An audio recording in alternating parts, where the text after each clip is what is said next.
Have you ever thought about how thought leadership can make an impact in your local community and to help people solve some of their biggest problems? My guest today is Andrew Button, founder of Mashup Lab and co founder of Awesome South Shore, a community backed micro fund that gives away 1,000 a month, cash, no strings attached, to people with innovative ideas to do something awesome in their community. We're going to talk about thought leadership and nonprofit startups and how creative ideas and insights can make a real impact on communities that need a boost. I'm Bill Sherman, and you're listening to Leveraging Thought Leadership. Ready? Let's begin. Welcome to the show, Andrew. Thanks so much, Bill. Great to be here. So, thought leadership has a bit of ambition to it and solving big problems that are often more than one individual or even one group of people can solve on their own. I want to begin by talking about how communities solve big problems. You've got a perspective on that, both from working within government and now working in the world of startup. So if I were to ask you, how do you tackle a big problem on behalf of a community? Where do you start? Yeah, it's a great question. And I think it's a question that a lot of people sitting in rural towns throughout Canada and rural America and the US are contemplating and thinking about. Because oftentimes in these smaller places, there isn't thousands of people that you can go and just find in coffee shops everywhere, right? Like there is a bit of a critical mass challenge that some rural places have. But the problems and challenges those communities face are no less big. You know, those are the things that often people that find themselves and choose to be in a rural place want to try to tackle. So the thinking around, finding folks that are like-minded and believe the things that you believe, I think is a first big step in that. And I think the way you do that is through sharing the things that you believe and the things that you're thinking about and the things that you're curious about. And that begins to attract other folks in that small town that believe and think the same thing and are also curious about the things that you're curious about. So I think just being courageous around sharing your perspective and how you might be thinking differently about trying to solve some of those big problems is really the first place to start. And then I think as you share those things well beyond just your small community, you begin to plug into a network of like-minded folks that are also trying to, tackle these challenges in their own towns, and then can start to share some experiences and best practices and all the things that may be working and some of the things that may have been massive failures that they've tried as well, and learning from that. So you raise an excellent point, right? If I was looking to do a tech startup in Silicon Valley or in Austin or Boston or New York, I would know where to find other tech startup minded individuals. And there's a community and there's an infrastructure, right? And as you said, in some way, like minded individuals attract. But if you don't have a population density, that can be a challenge, right? And you're living in rural Nova Scotia. So that's not a place where you have Silicon Valley, sort of, you go to a Starbucks and there's 32 people who are working on a startup business. Everyone's working on a startup business there. So let's talk about your journey just a little bit, contextualizing, and Sure. then what you're doing in helping people create those connections to solve problems. Yeah. So I guess the most important thing to know about me is I'm unapologetically a rural guy, if you haven't picked up on that already. And the reason for that, Bill, is like I spent my entire life living and working in rural places, and grew up in a small town in Newfoundland here on the east coast of Canada. Met a girl from a small town here in Nova Scotia where we call home today, and I spent the first 15 years of my career working in various government and not-for-profit organizations, trying to figure out how to help people in small town places start and grow companies. So it's like within that environment, that gave me a bit of perspective and insight into what was in the realm of the possible in rural, right? To being able to work with entrepreneurs that were doing world-class things in his old 100-year house in a town of 700 people. And all the neighbors knew is that the UPS truck showed up a lot and they were shipping product all over the place. I got to get a bit sort of look under the hood of some of these companies, and it really sort of exposed me to the idea of, the things that we aspire to do in the world are possible from a rural place. You can do it. There's definitely some challenges and some things that make that a different experience than if you're in a high density or urban area. So my career in rural economic development kind of opened my mind to these things.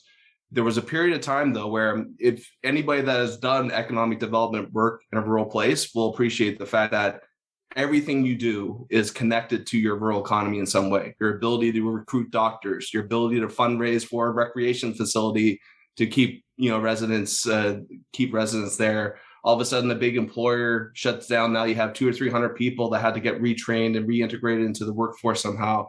Everything is connected to your rural economy, and it's very easy to get spread a mile wide and only able to go an inch deep on a lot of the challenges.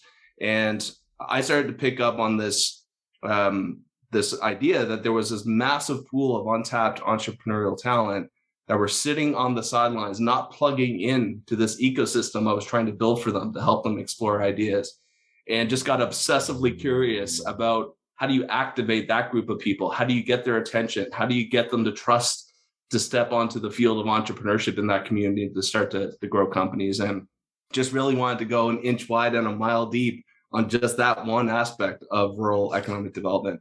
And that's where Mashup Lab was born, was from that space.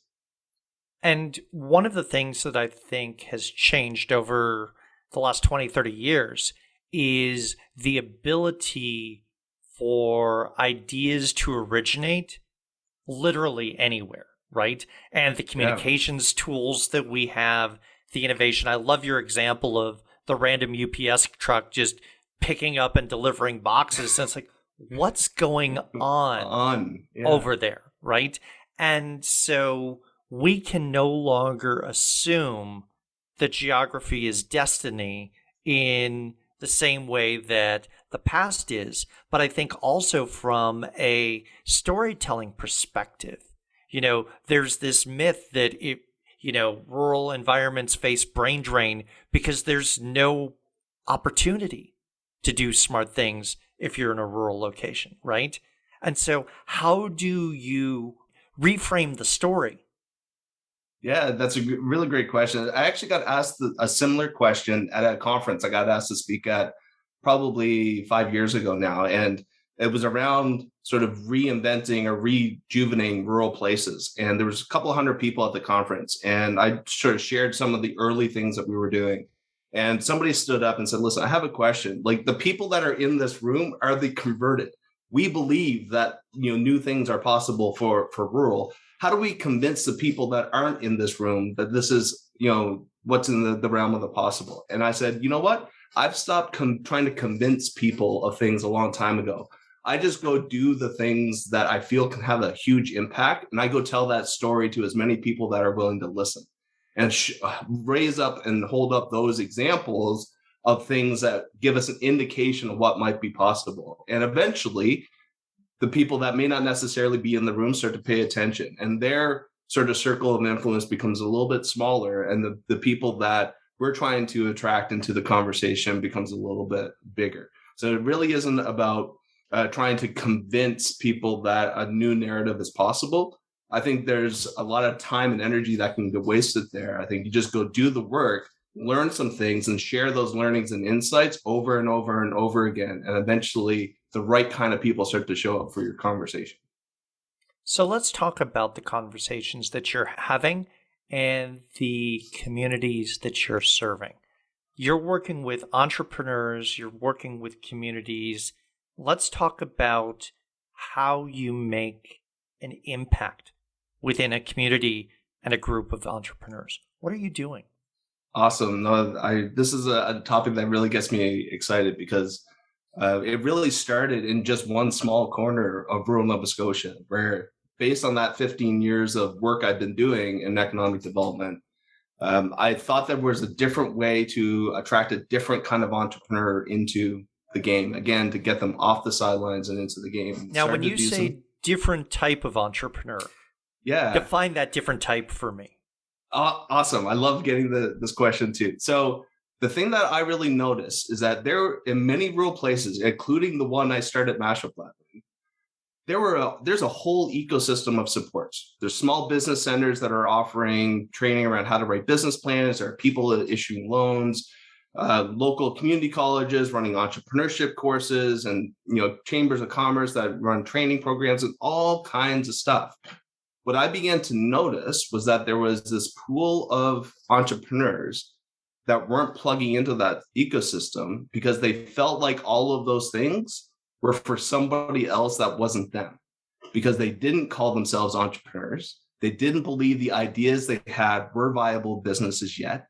They thought that they weren't far enough down the path to be considered a quote unquote legitimate business person. But they were some of the most entrepreneurial and innovative people in our community, but they were completely hidden in plain sight. And so this is the person in the kitchen with an idea who doesn't know how to take it forward? Exactly. It's a person in the kitchen, a stay-at-home mom that is just trying to figure out how to do things to make their lives easier and better, trying to get their kids off to school. It's the 73-year-old retired executive that thinks there's a new way of tackling a big problem in their community, but it may be a social enterprise. It's not a business.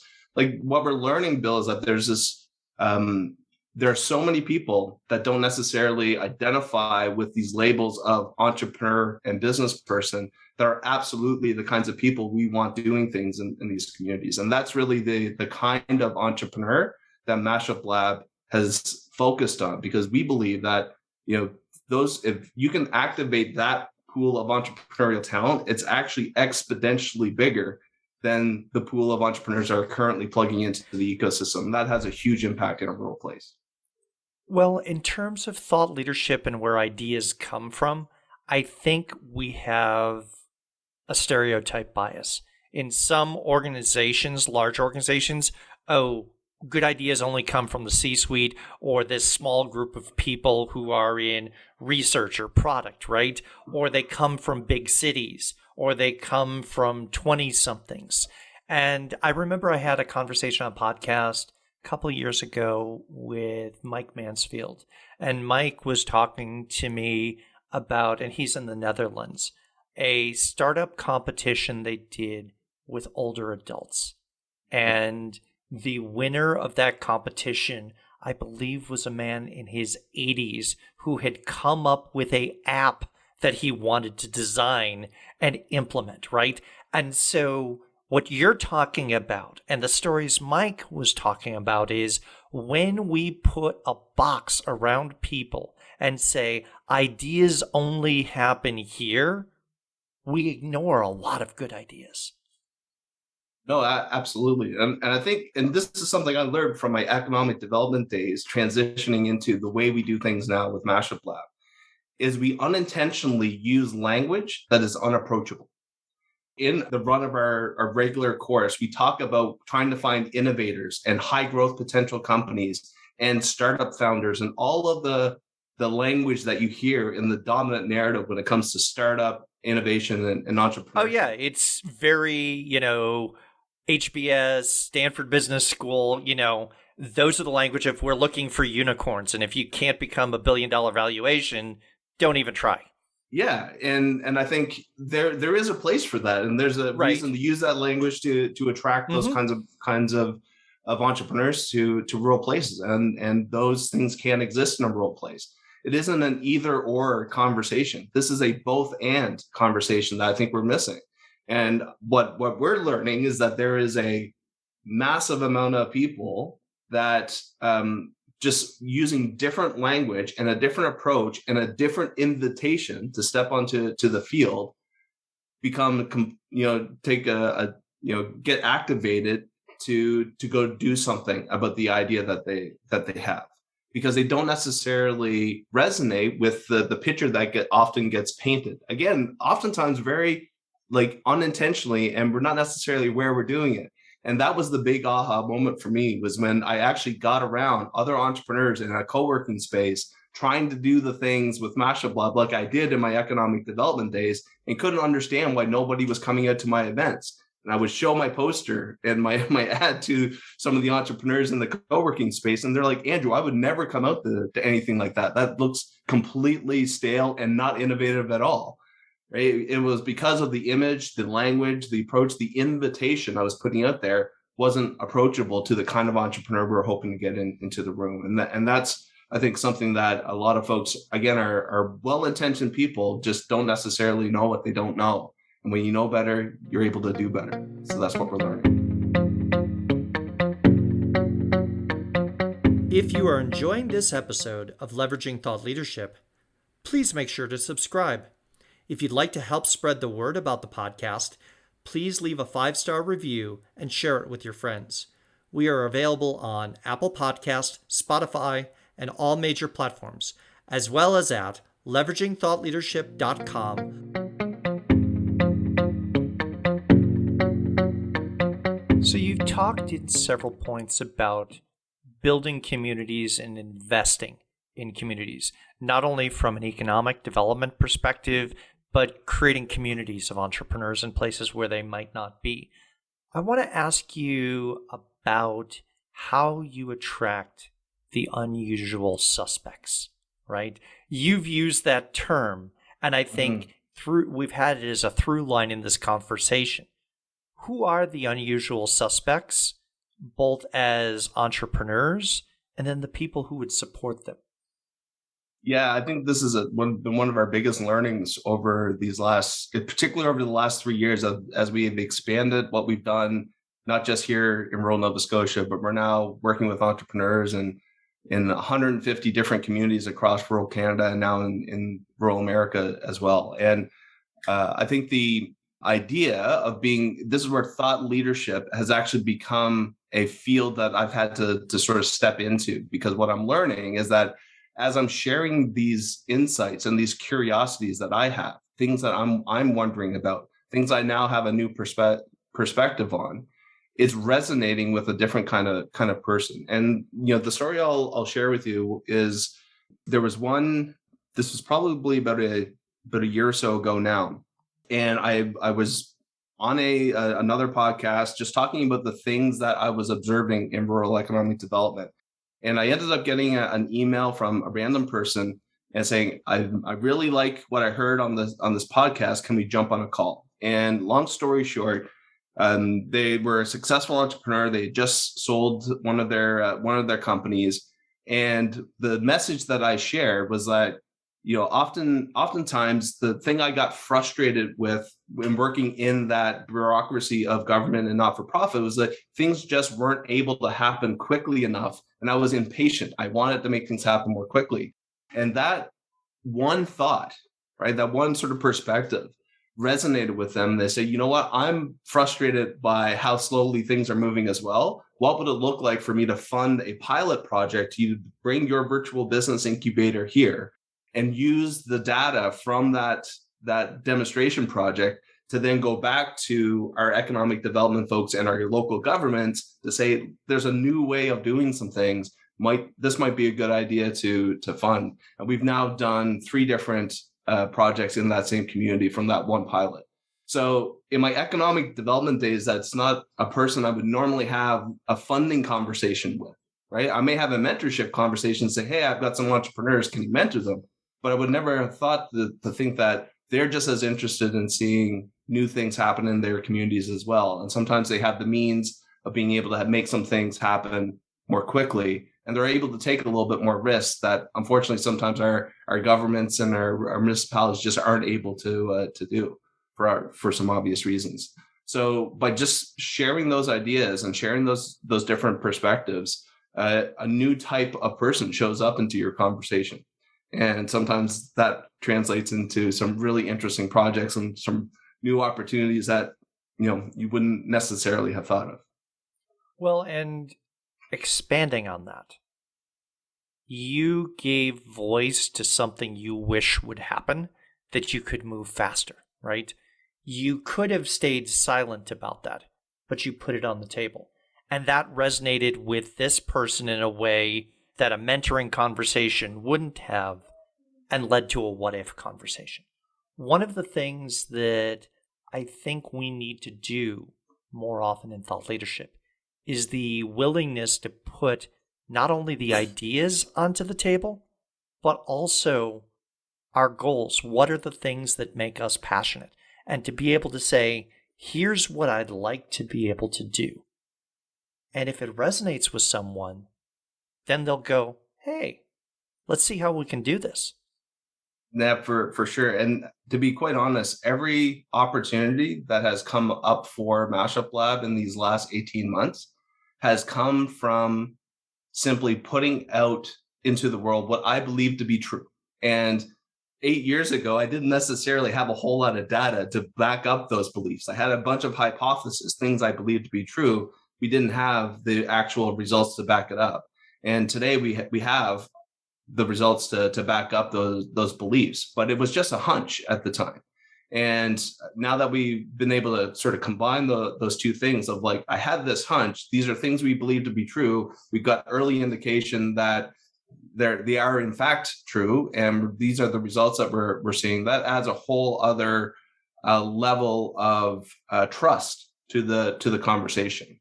And when you start to put those things out into the world of, I believe these things to be true, and if you can back it up with some early results, even if they aren't necessarily successful projects, this was a complete failure, but here's what we learned from it, and this is what we would do differently next time. That works just as well a lot of times.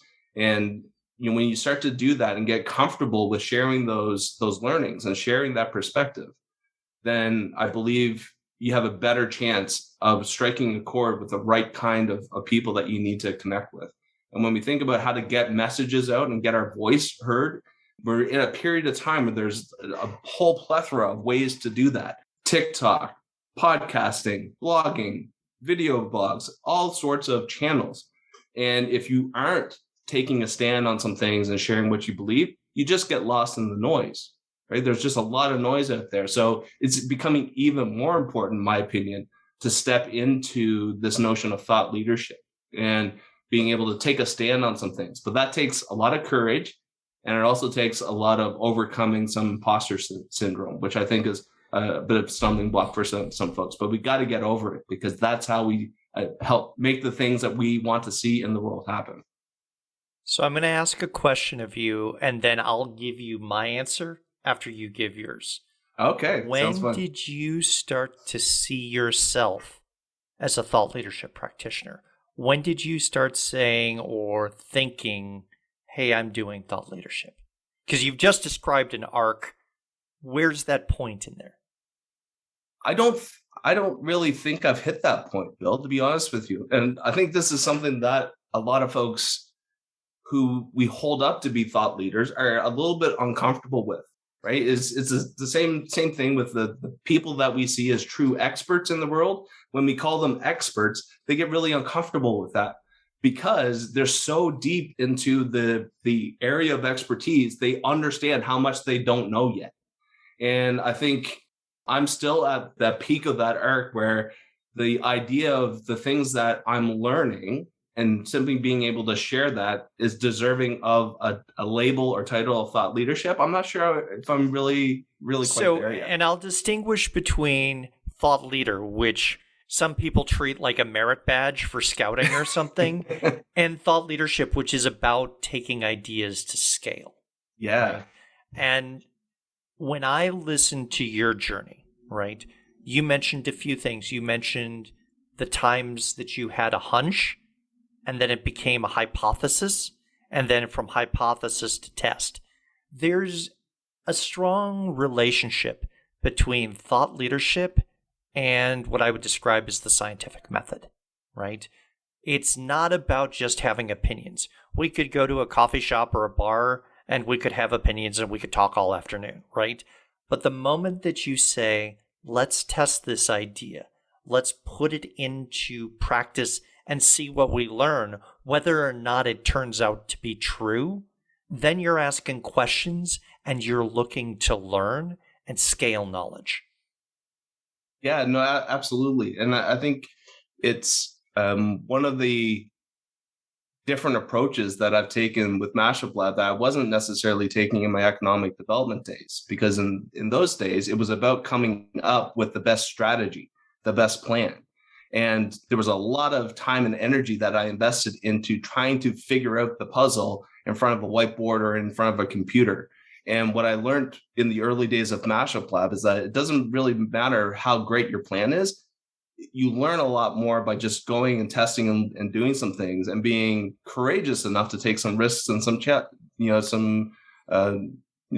take some risk in that, and accept the fact that not all of those things are going to be successful. And I think that the challenge though is being able to share now that different perspective that may rub against the dominant narrative, right? It may feel a little bit scary to be a bit of an outlier, but I think that's the way that you end up attracting the kind of people that are going to help you achieve the things that you're hoping to achieve in the world, is by putting those things out there. So as we begin to wrap up, Andrew, I want to ask you a question. You've been on a journey of thought leadership, whether or not you've seen yourself with that title. But I want to ask you, if you were to go back and give your earlier self advice, maybe when you were working with the province, maybe when you started Mashup Labs, what advice would you give yourself to be better at practicing thought leadership? What do you wish you knew that you know now? I think the advice I would have given myself is, number one, go try some things and not be so worried about the failure aspect of it. And I would also give myself the advice, I probably held back a lot of sharing these things for fear of not really sure if I was right or wrong about some of the ideas that I have. And I think, the quicker we can get over that notion that by simply putting out a thought or an idea doesn't necessarily mean that, when you know better, you can learn, do better. And you learn from the things that you put out there. I believe that, doing those things earlier on in my career, we probably could have gotten to this place at where we are today a little bit more quickly.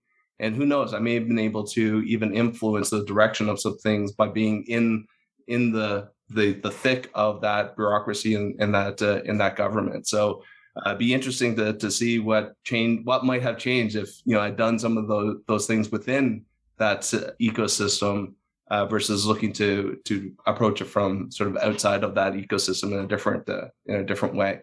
But those would be the two things. Do some things, test some of those theories, and then start to share what you're learning more quickly.